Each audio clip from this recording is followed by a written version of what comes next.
Sevgili dinleyicilerimiz, Dear participants, this is the last session. And sorry for excuses for being late, but not losing that synergy, the synergy that we accumulated for the last 2 days. Not to lose it is important. I've been talking to Mustafa Ataseven. He said it was a nice experience for them as well. 25th anniversary of TWEC. And this event, the 2 days, we've seen the minister, he addressed us, and we have discussed a lot of topics yesterday in a lot of sessions. So it was a beautiful event. And this is now the last session. And we've decided that we would not lose that synergy, that up feeling in the last sessions. So that's the plan for the close of this second day. That's why we're here together. This is the last session. You know about our topic. We will talk about those issues. I'll try to moderate, but not as a moderator, but as, someone who gives the cues for questions and answers and discussions. Maybe I want everyone to be actively involved, considering that this is the last panel. It's three. And plus me, you got 4 people before you to talk about these issues. Many friends have been asking me, Mogan Energy. Mogan Energy Holding, that's an holding company. We are an affiliate of Girish Holding, that's an old company, 60 years old. And we are the energy investing company under Girish. Mogan Energy Holding. I am the General Director and Deputy General Director of Girish Construction Company. Girish has done a lot. We'll be talking about abroad. We have done a lot abroad and domestically as well. I'll brief you about this and then pass the microphone to my friends. Today we released the press release about Yuvajik wind power plant. We procured the license. All the EIA and technical studies have been completed as of today. It's a nice surprise. 120 megawatts of WPP will be erected in Kocaeli, Izmir, so we started doing that. It's called also Kocatepe Res in Dinar. There's another 80-something megawatts of WPP, and the minister has asked us to continue with investments full throttle. So the gross investment for 2018-2019 for us, the portfolio, is about 200 plus WPP, and geothermal also is ongoing as Mogan Energy under Girish company. So far we have invested 760 megawatts in renewable, 685 megawatts about that, including Kocatepe and Yuvajik, comes from wind, and about 307 megawatts plus 2 other plants from geothermal, and 104 megawatts from HPP, hydropower plants. And in 2020 our target is to achieve 2,000 megawatts, and we have this know-how. We are looking forward to take it abroad, and that's the discussion. We'll be discussing mostly our projects abroad. We have 30 megawatts in Kosovo, 200 megawatts in Ukraine. Those are the investments by Girish, by Mogan Energy, of course. So it's about 250 megawatts, our investments abroad in other countries, Kosovo and Ukraine. Ali Sarıgöz, one of my panelists, he's the General Director of TES Limited, working in the Balkans, Middle East, Greece, and he has worked in these countries in this field. Polat from Zorlu Energy, he is the project manager in Pakistan, and Iskender Köke is my third and last panelist from Exgen Energy. He works in Iran. So, let's start with Ali. Let's start with you from TES Limited, General Director. You are the General Director of the company. Now it's your turn to deliver your address, but let me briefly tell you about his background. Here is his CV. This is an experienced guy, this is a seasoned guy, running Turkey's projects, developing Turkey's projects abroad. He started out his career in 2001 in Vestas. He worked in Cyprus, in Greece projects. He served as the General Director, Project Manager, After Vestas, he moved on to CEO, a Swedish company, worked in Germany, Romania, Italy, and Greece. Today he works in the Middle East, the Africa, I mean in the EMEA region, so to speak. He works on, he provides specialist consultancy services to projects, and he acts as the CEO of Test Limited, working in Jordan and Istanbul, ongoing projects in these countries. He will tell us himself what he does in more detail. So now is the time for your presentation.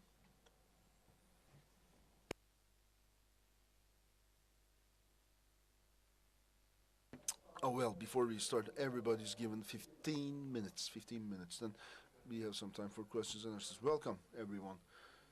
TESS Limited, that's our company, and we will be speaking about project development in other countries and novel markets. As TESS Limited company, we are actively involved in the sector, providing consultancy services and contracting services. Our fields of activity for us outside of Turkey, we also work in the EMEA region, Middle East and North Africa. Why those countries? We have to go there, and why? Let me try to tell you. I hope you like it. Ali Sarıgöz is my name. I've been born and raised in Denmark. I started working in Vestas in 2001. I served as, as an officer for new developing markets. Then I came to Turkey and established my own company. Here's the company profile, Test Limited. Some facts about Turkey. Why? Why Turkey as a springboard to these markets? What's the upside? Well, I've been watching the Turkish market closely, very closely, since 2001, and the Turkish market was not developed. In 2006, it was fully fledged, and since then, about 7 or 8,000 megawatts of projects have been realized in Turkey. And this has accumulated significant know-how and experience. There are so many investors, so many project developers, and there are new markets which is too big for so many investors. Middle Eastern markets is already saturated, and there are some niche markets there, but it won't fit us. What Turkey will do? Turkey has accumulated great experience and know-how. Turkey's become a specialist in this field. Developing markets require that. The new markets that we have since Saudi Arabia, Iran, Jordan, and many countries in Africa, they don't even know. When you say they can't even spell wind. They don't know wind, and Europe doesn't want to go into those theaters, so to speak, into these lands. So we can take on the risk and the task, of course, to go there and work. You see the region I'm talking about on the map, on the screen. We are located centrally to this map, on this map, and just a couple of hours of flight from Turkey, you can reach any developing fledgling markets. Why developing markets? Because energy requirement, according to IMF data, is highest in developing countries. Once it is high, the energy requirement, you have to expand it. You have to, of course, consider nature, renewable energies, etc. And you will have done this from the very start. That's the upside. So these countries are looking forward to satisfy these needs with renewable energies, wind, sun. So you see it's mostly Asia, the Middle East and African countries. You see the development figures there, it's well above 4%. Take a look at the West, it's around 2%. In a country with a growth rate of 2%, there's not much you can do, not much potential to tap into. But Turkey is going to tap into those potentials in the Middle East and those countries in Asia and Africa. We will have better chances there because we have closer contacts there, intimate contacts there. I think Turks can pull this off, can do it. And check this data. Between 2014 2022, the foreseen or the estimate growth percentages you see it's getting speedier and speedier. In Saudi Arabia, there was a standard for 1400 megawatts. Do they need new energies? No, actually, they've got plenty of oil, but they want to invest in this area because they will run out of petrol. someday oil will be gone, and also they don't want to deteriorate their nature, and they want to do things in the field of solar power and and wind. Of course, they will be tendering out, and until 2030, they are envisaging some 9.5 gigawatts of wind power. Can you establish, erect WPPs in the desert? Yes, I mean it's better than nothing. They've got 7 meters per second. That's the wind, and I haven't seen any Turkish companies there. No Turks, no traces of Turkey. You got the Arabs with money, with their pockets full. You got the Europeans. You got Europeans without money but knowledge. You have Arabs with money with no knowledge. But we are in. I mean, we are closer. Why Europeans? It should be us to go there and tap into those opportunities. And we are in an advantageous position. We are close to Europe. We're close to the Arabs. We're in between. So I recommend that you go and try to find out more about those markets.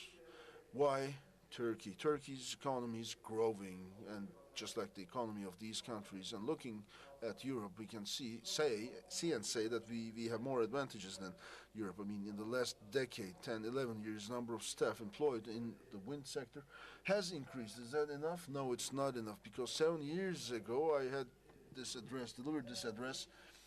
Annually we need 500 people to raise 500 people who would work in the wind sector.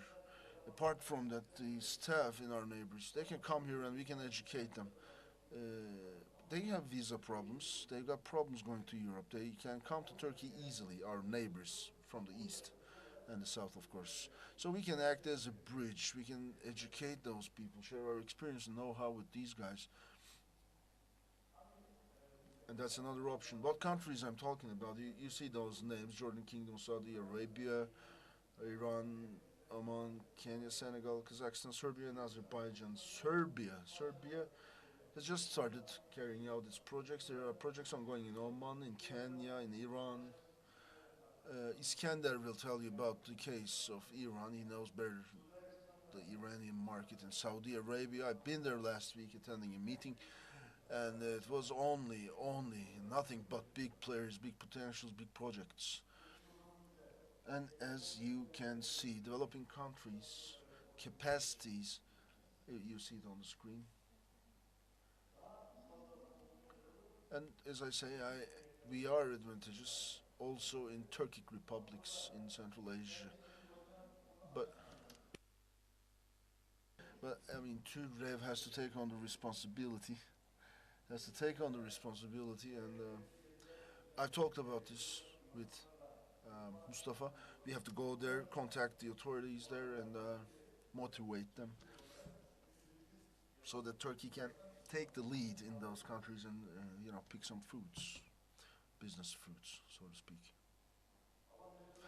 And our hub sites, as I said, our advantages. We commenced generation in Turkey, or manufacturing in Turkey. The towers, we can manufacture towers, blades. Siemens will start assemblies, UPSs, other materials. We will be able to manufacture them, and in terms of its qualities, we will have attained European quality levels. It will not be any different than the production quality of in Europe. So we have a chance. We will have a chance to sell to our neighbors. We have customs agreements, customs unions agreement with the Europe, and we have other FTAs, for example, with other countries. So we have to tap into these potentials and advantages, make best use of our advantages. But you should get out of your offices. We should get out of our desks and offices. Europeans go to Saudi Arabia and to any other country to just take a hold of those, just grasp those opportunities. So we have to get out of our warm offices and go out. I've said advantages, advantages, advantages. What advantages are there? Culture brings us closer. Although we are close to Europe culture-wise, we are also close to the East culture-wise again. So that's why we call ourselves a bridge country. When Europeans come here, they even have difficulties with the Turkish culture. Go further east, they have even bigger problems with the Middle East and other countries. So Turks can act as an interface. We have high number of qualified staff and educated people. So that's another advantage we have, and we must use. And some examples of our projects we carried out in Turkey. This is Kangal Sivas, 22 turbines, Vestas. In Jordan, we erected this turbine. It was 2005. And we have an international experience. We are working and taking care of international projects continuously. Any businesses in Turkey? Yes, of course, but there's a lot of companies in Turkey, hence a lot of competition. That's why we are looking into new markets where we have more and more advantages. In many companies in Turkey, you got a lot of people who can do anything. So I recommend, strongly recommend that you go and seek other opportunities elsewhere. Questions and answers will follow. If you have any questions, you can ask him. Please, please ask him if you have any questions. Okay, then we have another final Q&A session. So thank you for the address. Evet, şimdi ikinci konuşmamız. Now we'll proceed with the second speaker. He is Polat Yeter. He is from Zorlu Energy, Pakistan project manager.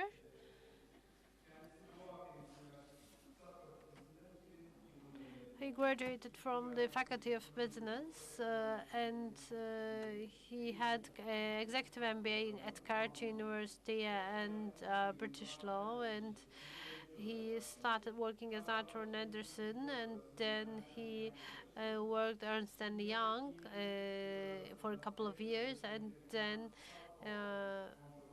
he worked as a financial controller in another company, and in 2007 he started working as a project financing manager, and in 2012 he became the financing and investments manager, and now he is the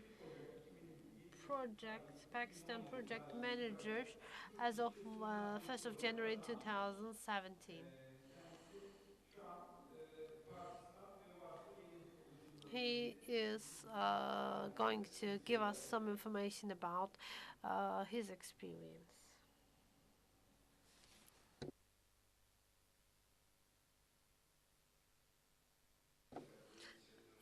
Actually, Yağmur Özdemir is our foreign investments director. This was her CV. It's not mine that the chair read. I'm just working for the foreign investments department, and now I'm working for the Pakistan department in Pakistan projects. Let me give you some brief information. This is the trend of renewable energy generation increase, and you see that many countries aim for investment in renewable energy, and around 150 countries revise their regulations to encourage people to make investments in this field. And in 2005, there were only 6 countries that had renewable energy tenders. However, the number went up so rapidly, and you will see in my slides that the price is going down. Therefore, renewable energy investments increase day by day.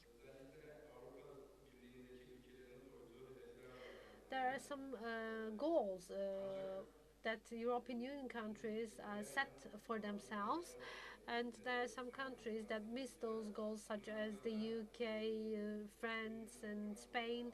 And we know that there are some new tenders in the UK and Germany, and they have the 20 goals. I mean, they will reduce the greenhouse emissions by 20%, they will increase the share of renewable energy in the EU by 20%, and they will increase the energy efficiency by 20%. So they have three 20s. And This development shows us the new trend because until now there were tenders about only solar power or wind power, but right now we have them in combination, and maybe battery free systems will be tendered together without causing much burden on the grid. I believe those will be the systems that will be installed in the future, and we're working on them. This is a photo from Karachi, Pakistan, and this is the first renewable energy project we had, and it has an installed capacity of 56.4 megawatts with Vestas turbines, and we have an installed power of a solar system of 30 megawatts, and with such a system we aim to increase the generation, and we also wanted to support the grid because, as you know, the battery systems have many benefits, and we know that they eliminate the imbalance, and with the active and reactive power, it can prevent the penalties, and it also meets the peak demand. And we know that in underdeveloped countries like Pakistan, where there are lots of power outages, they can be activated very rapidly.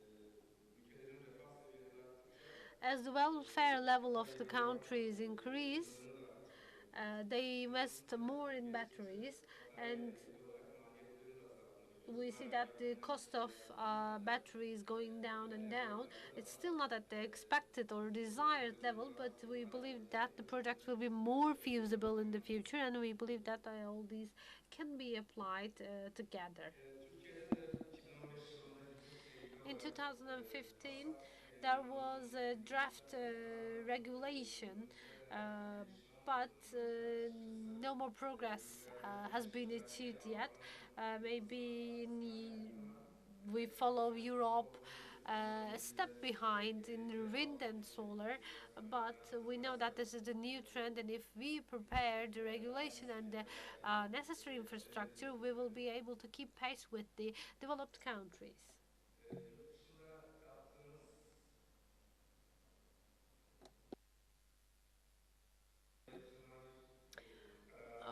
Before we decided to invest abroad, we first make analysis about the market, about the country, and based on this analysis, we make our final decision. And in some countries in Europe, we know that they could not reach their goals. And for instance, France. They said that they started to receive applications for a package of 6 times 500 megawatts, and they have a ceiling price. This is 74.8 euros per megawatts for the first period, and the grid analysis, feasibility analysis must be completed so that you can apply for these tenders, and also you need to get the necessary permissions as well.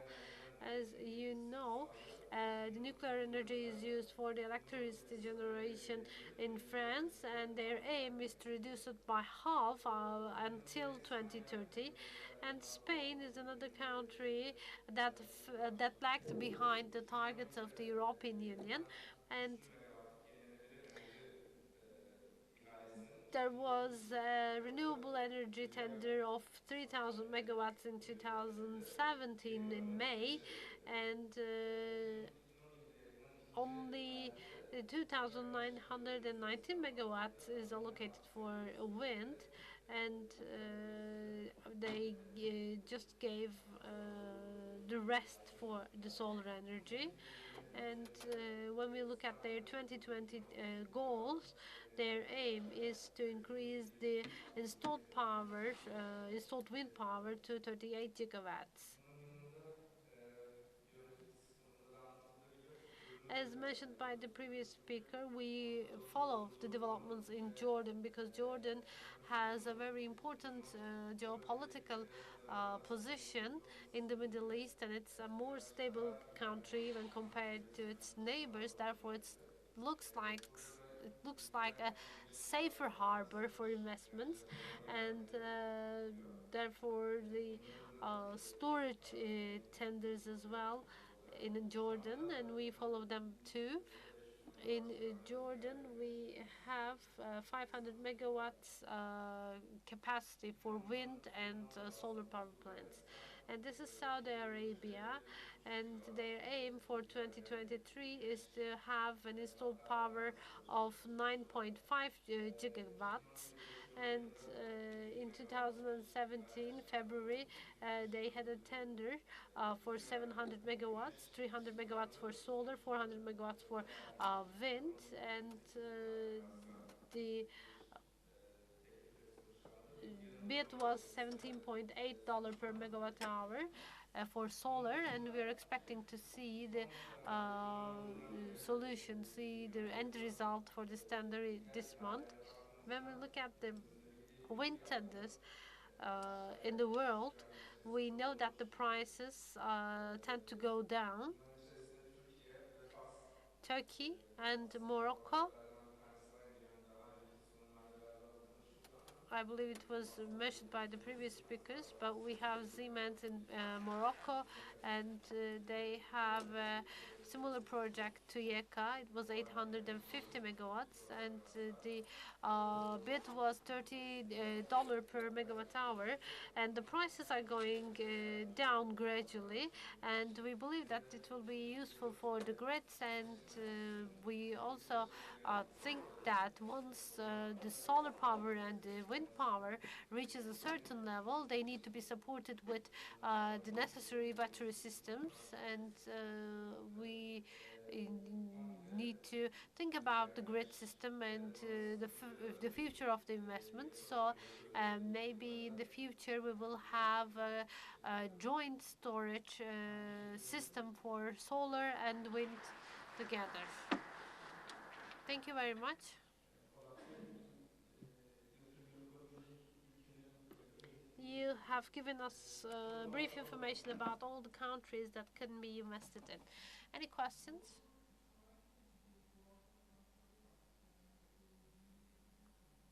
The speaker is not talking to the microphone. Can you please first introduce yourself and where you work? My name is Mehmet Alkan from TEAŞ, Director General. I just want to learn something. Does Zorlu only work with renewable energy? And as far as I know, because you have a natural gas power plant in Israel. Yes, we have this in Israel that is active. But we focus on both the renewable energies and also other systems. We are working on the wind and the solar, but the Zorlu Energy Group is engaged in all energy areas for investments. Any other question? My name is Hasan Özülk. I'm from the Ministry of Industry. In your presentation, you showed us the energy profile, renewable energy profile of foreign countries. You have given us some figures and some trends. But I wonder something. While you are searching for those information, did you use international sources or did you go to those countries and talk to the officials there? We do all of them together because we follow the reports of the World Bank and other international organizations, and we are interested in the Middle East. Therefore, we go to the conferences held in the Middle East, and we look at the presentations there, and we look at the reports they prepare, and this is how we compiled all this data. We follow the reports of the World Bank, IFC, and Deloitte. Any other question? Yes, please. My name is Halil Kacaboşoğlu. I am from Acarsoy Energy. I have three questions. The first one is something that you have talked about. You said that while you are choosing a foreign market, you said that you analyze the local elements and look at the current, the local situation in that country. How do you make all this analysis? I just want to learn some more details about the country analysis you have made. The second question, you know that uh, North Africa is not stable because of the events linked to the Arab Spring, and in such cases, when you win a tender there and start your investment, can you cover your damages within the framework of an insurance? I mean, do you know that do you know whether the insurance companies will cover your damages in such cases, and what kind of a protection mechanism do you have in such cases? The third question is, when you go to these tenders, for instance, you had one in Pakistan, and you won the tender as a large group, and I know that you're a direct investor in that project. And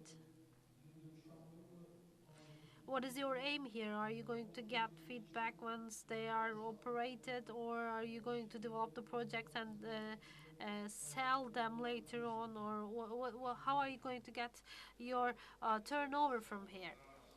Let me start with your final question. As I told in my presentation, but I forgot something. We have licenses for 100 megawatts, and the installation started, and it will be completed in the next year.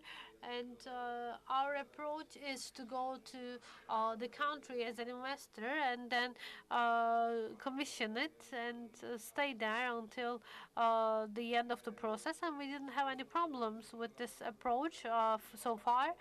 And when it comes to your second question, in case of terrorism or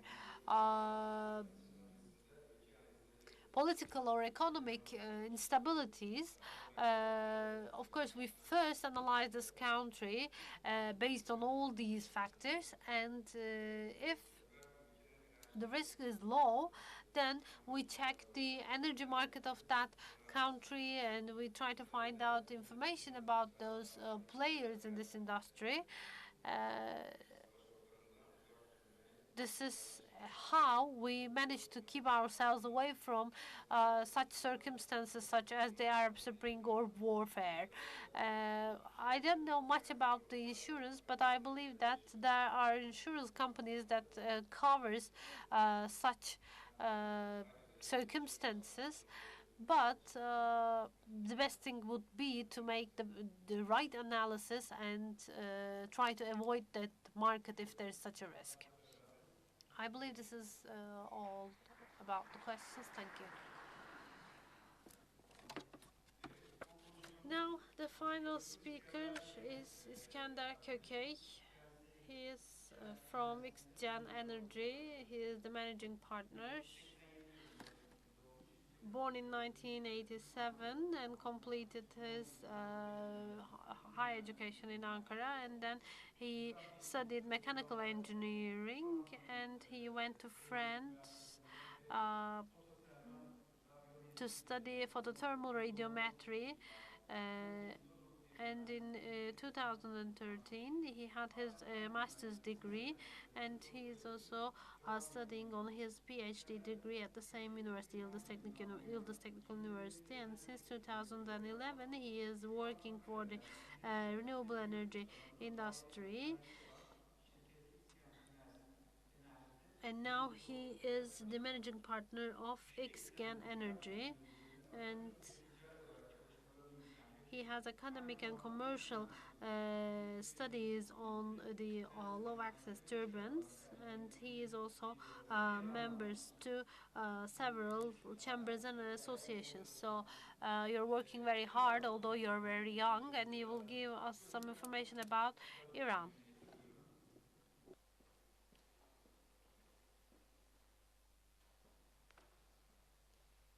Sanırım arkadaşlar pointer'ı sürdür derseniz çalışacaktır ya da kırmızıyı tıklarsak sol üst köşeden.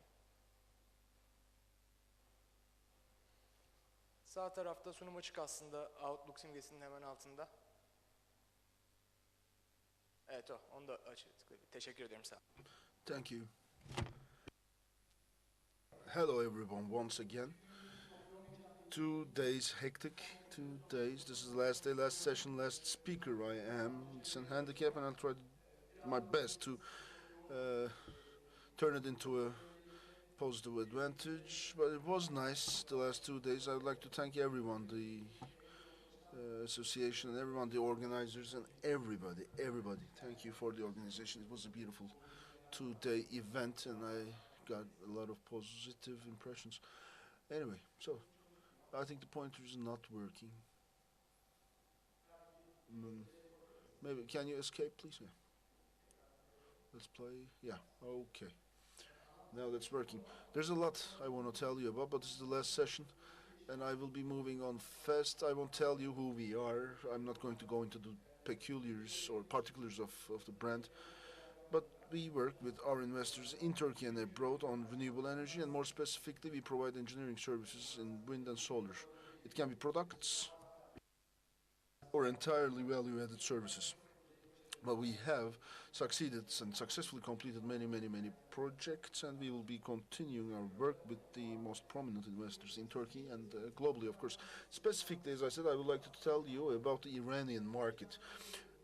Last year, in this very event, I had a presentation. I delivered a presentation about Iran. For the last 3 or 4 years, our relations with Iran are ongoing, but for the last 3 years, Iran is an investable country. And the information last year, as I was making this presentation last year, I was telling you about why to invest in Iran. Now, some 12 months later, it's 100% investable, 100% domestic product. We are investing in Iran, and with our experience from the past years, we are doing great in Iran. So you've been asking me a lot of questions about Iran and investing in Iran, so I'll also give answers to those. This is Iran. I'll tell you about the regulations, I'll tell you about the opportunities, and try to seek an answer to the question why invest in Iran. And I think those questions will have found their answers at the end of my presentation. All the problems, how to make money, how to take it out of Iran, how about America, etc. I'll try to enlighten you in these regards. So that's Iran for you. Let's take a look at it. People have been criticizing me. We are trying to invest in Turkey. Now you're acting as a missionary, trying to send our investors to Iran. Why? They are asking me. I'm doing so because, dear participants here, our objective is, of course, domestic production. We want to increase our exports figures. That's why we are investing abroad. That's the greatest reason. Iran or other countries, other speakers have told you about. We want to invest there. 100% Turkish investors should go there, export energy. That's what we are after. The plants you'll be erecting in Iran, you will generate electricity or energy and sell it to the Iranian government and bring that money to Turkey. So this is an investment tool, and a tool to curb our current deficit also. That's the only concern. So that's why I'm inviting you, investing companies, with this understanding, to go to Iran and elsewhere. If you want to export, we have to export energy as well.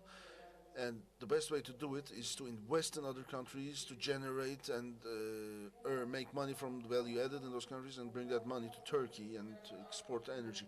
Anyway, our population is almost similar, but surface area of Iran is almost twice. The population is same, but surface area population density is low in Iran. It's easy to develop projects. Um, in early 2000s, Mayer has carried out this study. Technical capacity was announced as 40 gigawatts. 15 gigawatts was attractive capacity you would just walk into with eyes closed. But to be honest, in 2017, 40 gigawatts is well above, actually. It's not 40 gigawatts, but more. So, project development in Iran. So, you are an investor and you say, let's go to Iran and develop project. This is the regulation. These are the steps, because this is making bodies in Iran. They studied Turkey, they studied Europe very, very closely. They know our minuses and pluses, and this is the regulation. It starts with permits. You can think of this SATBA at step two.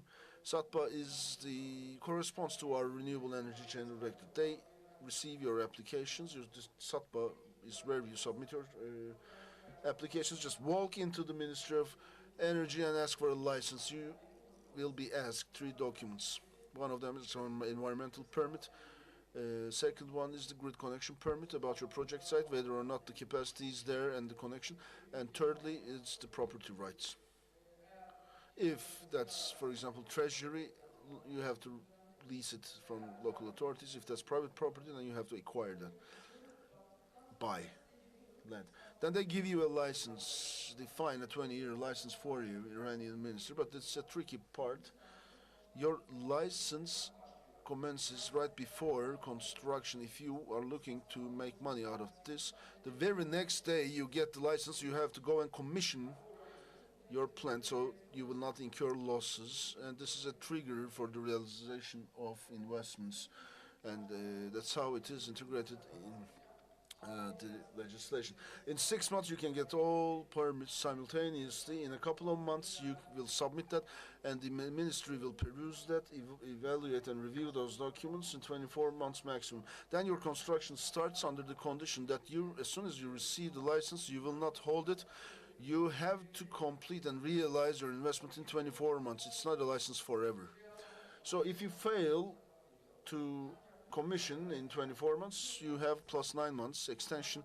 After that, when you go there and you still say, I cannot commission then your feed-in tariff will be updated, will be revised. That's the ministry's right. So at the end of 2 years, if the feed-in tariff has dropped, you sign this with a very high feed-in tariff, and you will continue with the actual feed-in tariff.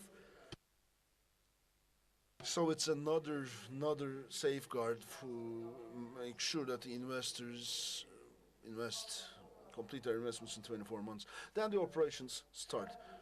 If you cannot still commission after 9-month extension, then there's a 2-year ban for the developer. You cannot go and apply to the ministry for 2 years. So they want real investors who are serious, and this is how they filter not so serious applications. Then you're signing the PPA. Let me tell you, these are the sample documents. There's about 12 months to commence with all the investors. I mean, you can take any JCBs or whatever, diggers and heavy machinery on site. And this is attracting all these regulations. How about the PPA? What's the content? What does the government guarantee? What does Iran guarantee? Let's see the details of the feed-in tariff. You have 3 groups here. Ministry's perspective in Iran is like this. I mean, the smaller the capacity, higher the number of players, it's better. So, increase your project capabilities, your gains in the feed-in tariff will go down. From a commercial perspective, 50 megawatts and below is more attractive. Today's currency, it's $12 the feed-in tariff amount. $12 is the feed-in tariff. As I say, investors can compare this. And yesterday in Chile, a tender was announced yesterday. Have you heard about this sonar kilowatt-hour price? It was in Chile yesterday. Let me tell you, $2.1. $2.1 in Chile. I'm telling you, it is $12. Same product. 1 kilowatt hours of power. 6 times more. six times higher feed-in tariff, and the only objective is to attract investors to the in the country. It's a brand new sector. Investors are just coming, so it's a window of opportunity these days, and I am a part of this sector in my career for the last 6, 7 years. We are working in Turkey for foreign investors. I want to give our Turkish investors the same opportunities.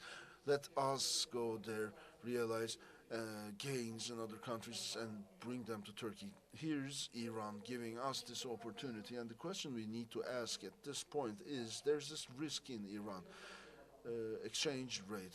You are paid in reals, and there's another risk of inflation. $12 cents. Last year it was 13 something dollar cents, because in the year in between, real has lost against the dollar. But the ministry guarantees here this risk for the investor. Your feed-in tariff is defined in terms of real, and it's indexed to euro, so it fluctuates.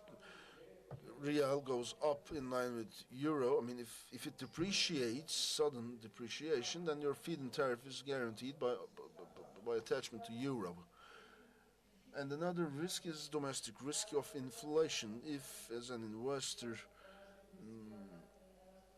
you're selling power with X amount of reals, and if real is depreciated, then your feed-in tariff is increased pro rata with inflation. Here's the formula for investors. Here's the formula offered by the state. Choose a factor between 0.15, 0.30, 0.30, and define it in the PPA. If that is close to 0.15, you will guarantee yourself in terms of inflation. If you are closer to 0.30, then you are guaranteeing your risks against exchange rates. In Turkey, what happened, for example, we have seen dollar rise to 3 Turkish liras from 276, and we thought about what would happen if the same thing was to happen in Iran. So if that happens, your feed-in tariff will be upped by 10%, so the currency rate risk will be disposed of. At the same time, for investments in Iran, there, in case you procure towers, blades, nacelles, whatever from Iran, there will be other supports up to 30%, and you will have a chance. So you will have a chance to add up 30% more on top of the $12 cents. So the duration of the contract, the procurement guarantee, the purchase guarantee is 20 years, not 5 years, not 10 years, it's 20 years. You are founding this facility, this plant, and you are selling a product, and you have a client that guarantees procurement purchase for 20 years. I don't know if that exists in any other sectors, and this is commercially very attractive. But of course, this is not the ministry says. I mean, I'm not selling you from $12 cents. In the second 10 years, the feed-in tariff will be reduced a bit. I mean, it's a bit, only a bit. And it's defined. It all boils down to your capacity factor. If you have very high, for example, 40% capacity factors, if that's your power plant, or it's well above 40%, 50%, 45%, for example, in the second 10 year, your feed-in tariff is multiplied by 0.4, as you can see. But if your plant has not made any money in the first 10 years and your feed-in capacity factor is well below 20%, they don't touch. They won't do nothing. The same feed-in tariff will continue in the second. If you're making a lot of money in the first 10 years, if that's bankable and returns are high, then you are expected to get less feed-in tariffs. I mean, the state expects you. But there are certain challenges, but some opportunities also in the country. In the last portion of the presentation, I will substantiate these challenges and opportunities, but very briefly, if feed-in tariff is in local currency, it sounds like a risk, but no. It's not. With the regulation, PPA, you can't just parry this off. In Iran, still, you don't have any first-class banks. You don't find international banks, first-class banks. When you don't have international banks there, how will your money travel? I will give an answer to this question in a minute. So we don't have the financial structure, no international finance structure, yes, but also there are strong engineering companies in Iran, but their know-how and experience is limited about wind and solar. I don't know if this is a challenge or an opportunity. We have to debate it internally, discuss this. Let's take a, these were the challenges, but let's take a look at the opportunities. Short permit schedules, no bidding procedure, highly efficient sites, average wind speed. Average wind speed is 11 meters per sec, 10 meters per sec. You can only erect your plants in these fields only maybe in a window of 2 months, a time window of 2 times. Otherwise, winds will bring down all the towers and cranes and everything. So before anybody else, we should go there. It's our neighbor, and local partners are so eager to take part. Speaking of local partners, let me tell you briefly about how we got enrolled in this. We have a local partner in Iran, of course. We have a local partner. It's a strong one, and he takes care of all the paperwork for us in our name, very accurately, precisely, and correctly. Amin Energy, we have an exclusive agreement. That's why I can tell you its name, and they are working also with many European investors, providing them with similar services. So, without any local partners, it's not possible for anyone to work, to do business in the Middle Eastern countries. But the sector is settled. We have 20 years of experience in the sector, so that experience and know-how we want to take outside of our country to make more money, of course, to create more value added. Take a look at our relations with Iran, putting inside commerce. I will get back to the issue of commerce, but as the sector, we don't know Iran. But commerce-wise and country-wise, we know Iran. Our commercial as well as intergovernmental relations are ongoing for many years now. Our relation is about 30 billion US dollars between Iran, annual trade volume. So it is 30 billion US dollars of worth of exchange of goods and services. Other sectors are already doing this. We are lagging behind as our sector, energy sector. So our bridging effect, strong bridging effect with the West, we must make best use of it to contact Iran, to go into Iran. I was working at this company as a country director in the Spanish partner company, and when we went there, they were asking, are we going to talk to you? Are we going to talk to the Spaniards? And we would speed up the entire process because our cultures are similar. So let's come to our questions. The most frequent questions. Is it possible to establish a 100% foreign company in Iran? Or must I work with a local company? No, you must not have a local company. For a Turkish investor, we are 100% foreign company in Iran. You can we have completed SPVs and all the regulatory requirements and documents and everything. You can be 100% Turkish company or Iranian company. You can do it any way you like and carry out your activities and businesses. For works to be carried out in Iran, technically, of course, it's good to have a local partner. And in our example, we provide these examples. And our Turkish investor is not contacting and doesn't have to contact anyone in Iran. And this is one of the wrongs. How can we make sure that our assets and incomes are safe in Iran? Are we going to be able to get, how is our investment guaranteed in Iran? This was also another question I was asked. Investing in such countries, how do you guarantee, or how do you feel covered? Well, this is one of the most frequently asked questions about Iran. This is the FIPA regulation, Foreign Investment Promotion and Protection Act, issued in 2011.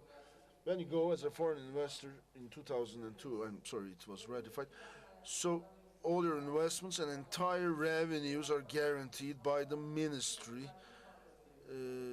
at the central and treasury levels, not the Ministry of Energy, but the treasury guarantees this. And we provide our investors this service. We define you within a FIPA framework. That's your power plant, foreign investment. It is considered as a foreign investment, so the Central Bank of Iran guarantees it, and each penny you make, no stoppage, no blocks, nothing, no cuts by the ministry, central bank, all transferable. How about the Iranian central bank? They don't block any money, but how are you going to take your money out of Iran? But take a step back. We signed the PPA, and I'm making an investment, 10 million, 15 million US dollars. How am I going to send the money? You have intermediary banks, and each and every penny goes through the approval process of the United States of America. But for Iran, when you want to send any money, you can follow these footsteps. It's not so easy to transfer money internationally, but there's a solution, and of course this solution is a legal one, not an illegal one. Between Turkey and Iran, you can transfer your money with these three banks. Go talk to these banks, I will tell you, and you just go and confirm. One of them is the bank in Ankara, Istanbul, Izmir. You have Bank Mela, that's the biggest Iranian bank. You have them in Izmir, Istanbul, and Ankara. Halkbank, Turkish Bank, and Aktif Bank. These three banks, how do they transfer the money? Whereas others, for example, Bank Melat have a very big pool of money. When you want to send any money to Iran, when you put that money into that account, that money enters the Melat account, and they will transfer it almost immediately without any third-party interference. They send them money, and only thing Bank Melat seeks from you is that the money is a standard EFT. That's all. Just it has to be justifiable, and you have to prove that it's not illegal money. We are Izmir based, so I send money, transfer money from Izmir to Iran, and it's just 1 day. That's just 1 day, only 1 day, through Bank Melat, and it's even easier. It's even more, relaxed working with Bank Melat. They balance this two accounts. Another question, is there any finance for the investments in Iran, feed-in tariff and everything? It's great, we developed the project, this is the best location, one of the best locations in the world. How are we going to finance? And seek finances, find finances. Very honestly and frankly, let me tell you, go to your bank, they will not finance you for your activities in Iran. You have to go to Chinese EPCs, for example, or you have to have a gentleman's agreement with your bank. You maybe can finance the first project with 100% equities and then look for the continuation. In our case study, our investor is investing 10 something megawatts and 100% own equities. And there will be extensions and phase 2, phase 3 developments. And we think we will be able to find finances from Turkey. But as soon as you show and demonstrate IFCs, that the system is working, because the only question about Iran for finance institutions is that this is a new market and we want to wait and see whether it operates or not, whether it's functioning good or not. So you have to, show them that it's easy and it's money making, then the banks will just dive in. 200 megawatts under construction by Siemens has started erecting, and the construction is ongoing in Iran. The German project developers are working very fast.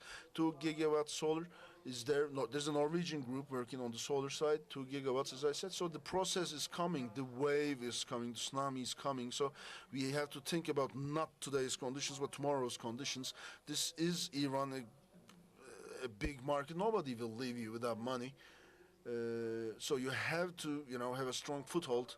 Final questions. I think I'm overstaying my welcome, maybe, I don't know, but is there any experienced construction, transportation, or crane companies in Iran? How are we going to erect our turbines? Who's going to maintain and repair, whatever? Siemens, as I said, is there with a great capacity. As I said, under construction, they are there. Assemblies will start in the upcoming months for their plants. On the other hand, Levent also here. There are other Kuşgöz winch. They are sending cranes to Iran, and they are working with Siemens on this job. And our engineering companies are there working. Izmir is one of those companies working with Iran. They're providing them with crane systems. So there are services in Iran, or if you don't have those services in Iran, you can just take them. There is 100% Iranian turbine there, but if you don't have to work with them, they have all these services there, but you can also freely take investors. These are the things I would like to tell you. I think it was illuminating. If you have any questions, I'll be most happy to respond. I can forward this presentation to you. Yeah, of course we will have the presentation. Iskender, thank you very much. Thank you very much for the presentation. I think you have 5 questions, and there will be other questions, additional questions. Anyway, now is the time for questions and answers. If you have any burning questions, you can ask him now, as he is on the stage.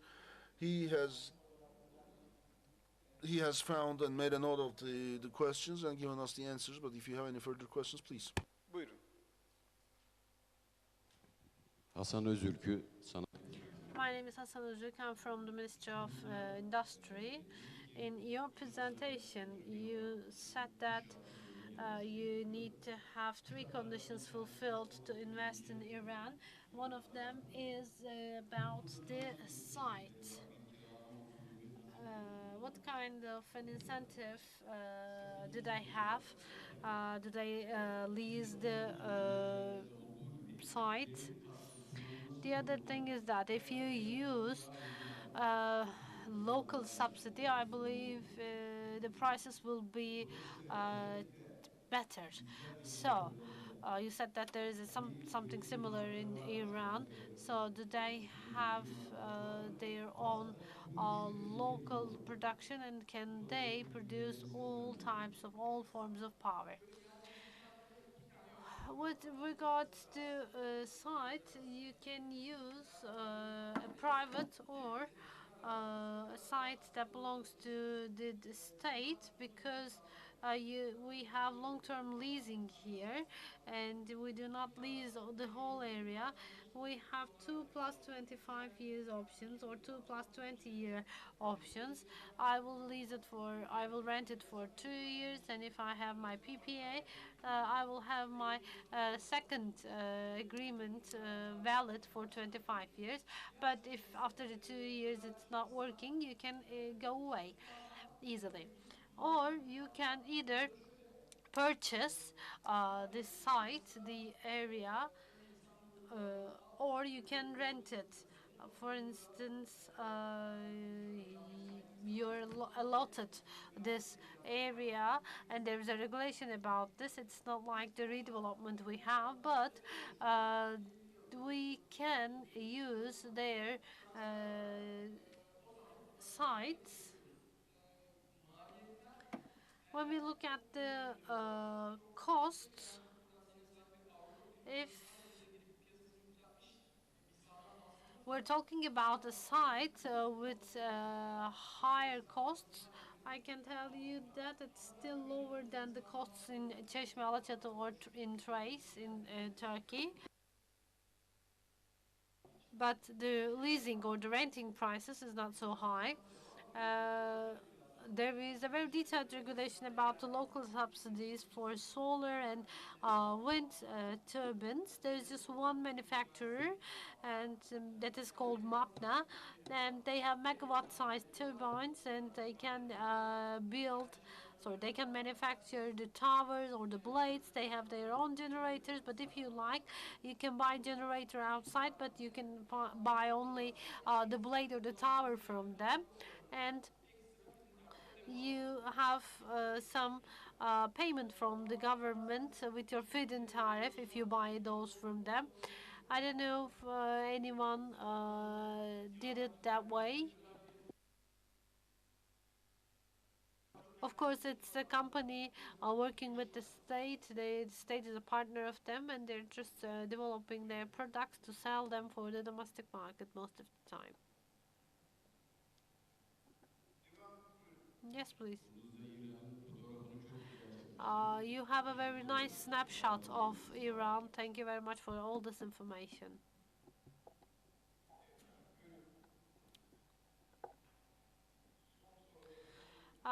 Final question so that we will have a discussion. My name is Mehmet Alkan. I'm from the Ministry of Energy, the Director General of TEAŞ. And do they have a solar atlas or a wind atlas with the measurements available? Is this available? Yes, actually, there was a map I showed you. This was prepared by the government, and at the beginning of the 2000s, the international consultancy companies won the tender to create this map, and they mapped for Iran, and this tender was won by Germany. And hundred more than almost 100 measurement centers were established across the country, and they measured the potential, and they have qualified data, and they prepared the wind map of Iran, and the ministry publicly uh, use this data on their website, give it on their website, and of course, if you want to develop a VPP, those maps will only show you the surroundings or the area, and you need to make your own measurements in order to find the very right point. Any other questions? No. Okay, thank you.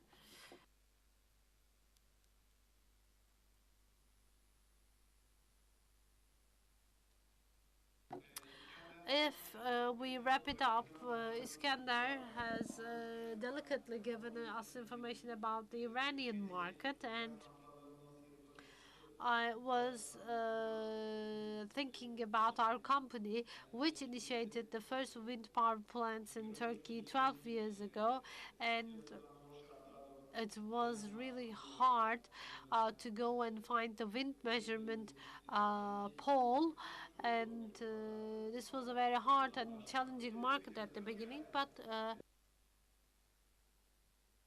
we started from scratch and we have made significant progress. And the recommendation by Iskander is that we have know-how here for 12 years, and we have a very high level of engineering capability in Turkey. Maybe we have made some mistakes, but we have learned a lot, and we have adapted ourselves to the market, and we're doing our best to have here contenders. So it means that we have Turkish engineers, and with our foreign partners, we have started our analysis, and they say that their aim is the Iranian market, and he has given very important information because there were some initial studies, and he described them very well. And hopefully, we will have a roadmap, and we will have export activities, because we know that the public sector supports us, but private sector should create more and more exports, so that we will have more and more foreign currency that will boost the investments in our country. Polat described the investments in other countries such as Spain, UK, Jordan, and Morocco, and others. And he has given some very good information about those markets. And they said that they have spent a lot of time and money on Pakistan, and they focus on wind and solar in this market. And they believe that this is a good market for them. And Zorlu Groups accelerates their investments in this field in this country, and so this shows Turkish companies' success in Pakistan. They first invested and then generated, and then they can sell. Ali gave us an example. We're closer to the Middle East countries with our culture. We need to go to the developing countries, and all three speakers said that the Turkish engineering in Turkey should also be transferred to other countries, so that we can make money out of it, especially Saudi Arabia, Jordan, and Turkic republics. I listened to them very carefully. There are a couple of items that we may have not mentioned. Yesterday we had Steve Sawyer with us, and in 2016, 60 gigawatt capacity was installed, and this was a very good year for the wind energy because we pay great attention to wind energy. We see that investments in Europe took place very fast, and they are all approaching to the end, and we will try to increase our capacity of 6,300 megawatts up to 15,000 megawatts. And by the end of 2016, there were 29 countries that make investments over 10 megawatts, and some of them are in Europe and China, and we know that China, India, and Australia, and also in South Africa there are some investments ongoing. And as you can see, at the end of the 2016, the Asian countries have 41% of the global capacity with 200 gigawatts of power. And I talked to a representative of a Chinese company, and they have very important offshore investments, and I believe that they have a long way to go, and they will be successful, I believe. And in our country, we have 1.4 gigawatts of annual installment, and this was a record for us. But our aim is to have maximum investments in 2018, although 2017 was a bit slow. And when we look at the global markets, we have Asia, China, India, and Pakistan in particular will have an effective role, and global markets should be prioritized as much as possible. We will prioritize those global markets, but what will be our path to follow? Iskandar mentioned about it, but we need to also find the best way to transfer the know-how we have here to foreign countries. There are some mistakes we made in wind power, and if we make those mistakes in other countries, it will have a huge cost. The first one is turbine location, and I believe Ali will support me in that. And turbine choice based on the location and the permits and designation of the location and project financing, foreseeable and unforeseeable risks and action plans for those risks. This is for Iran and some other problematic countries, and different dynamics for foreign investments. I believe Ali also tried to explain about the social and cultural structure. It's very important to analyze the social and cultural structure because we first of all need to focus on the neighboring countries,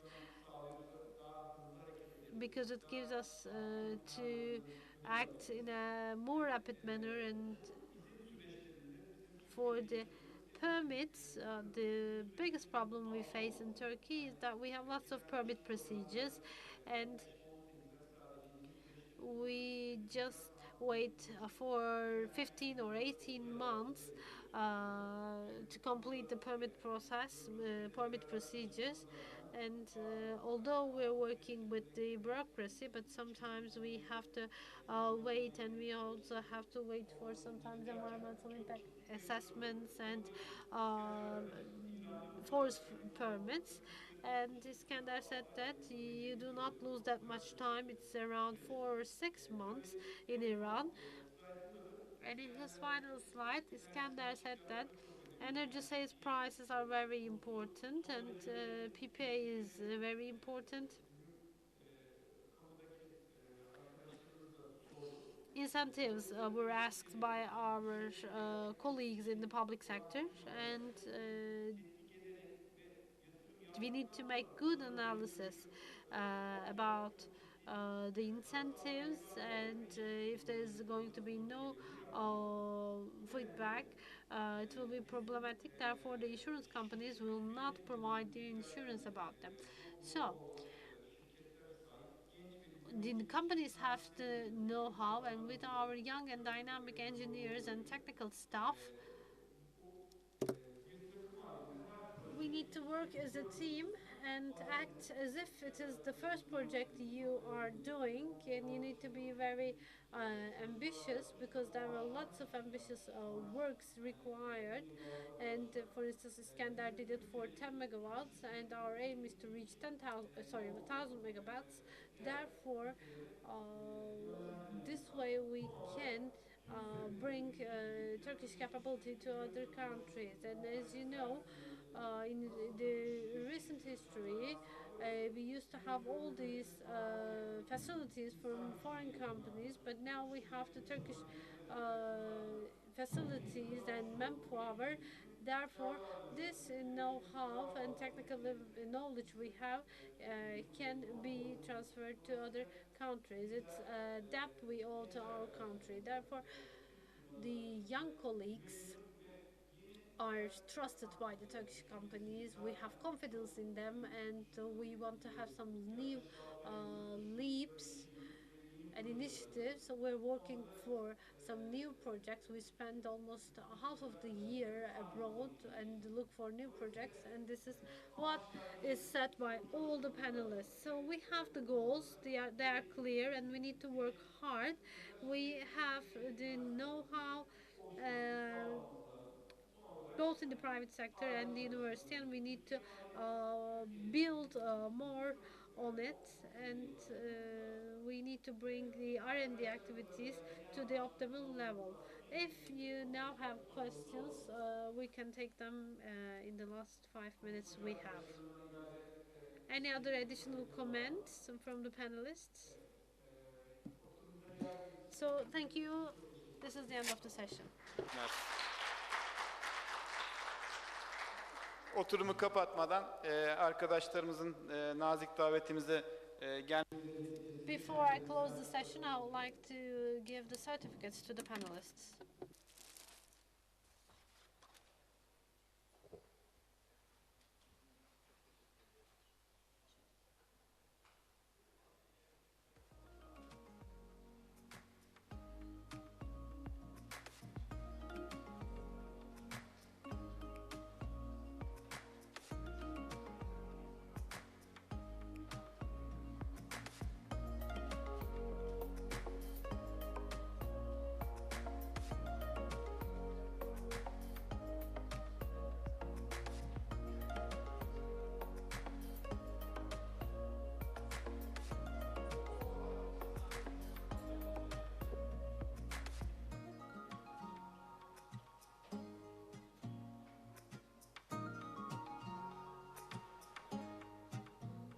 This is to end in fire, then we shall all burn together. Watch the flames climb high into the night, calling out for